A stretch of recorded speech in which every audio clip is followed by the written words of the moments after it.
প্রথম শুরুতেই আমরা যারা শহীদ হয়েছে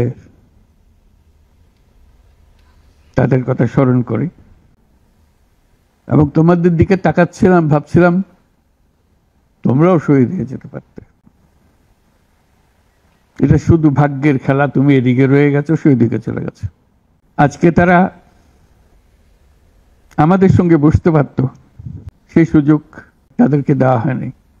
আমরা এপারের আর ওপারের মানুষ হয়ে গেছে শুধু ঘটনা চক্রে। কোন নিশ্চিত বলার উপায় ছিল না তুমি এখানে থাকবে, সে চলে যাবে।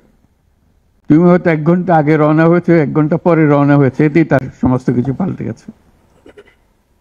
যখন হাসপাতালে যাই তাদের দেখার জন্য, তাকাতে কষ্ট হয়। এরকম তরতাজা একটা ছেলে, একটা মেয়ে এরকম ভাবে কিভাবে ছিন্ন বিচ্ছিন্ন হয়ে যায়। মাথার খোল চলে গেছে, এদিকে পা চলে গেছে। একদম তাজা তরুণ রংপুরে আমাকে বলল, ফুটফুটে একটা ছেলে, স্যার আমি সারা জীবন ক্রিকেট খেলতে চেয়েছিলাম, ক্রিকেটার হব। এখন দেখেন আমার পাটা কেটে ফেলেছে। ওই পা রাখার উপায় ছিল না। সে আমাকে জিজ্ঞেস করে, স্যার আমি ক্রিকেট খেলবো কি করে? ক্রিকেট তার মাথার থেকে যাচ্ছে না, পা নাই। যতবার দেখি ততবার মনের সামনে প্রশ্ন জাগে। এটাই আমরা বাংলাদেশ বানিয়েছিলাম। আমরা যারা এখানে আজকে বসে কথা বলছি, তাদের একমাত্র দায়িত্ব, তাদের যে ত্যাগ, যে জীবনের বিনিময়ে তারা আমাদেরকে আজকে এখানে বসার সুযোগ দিয়েছে। তারা না গেলে আমরা আজকে এখানে বসতে পারতাম না।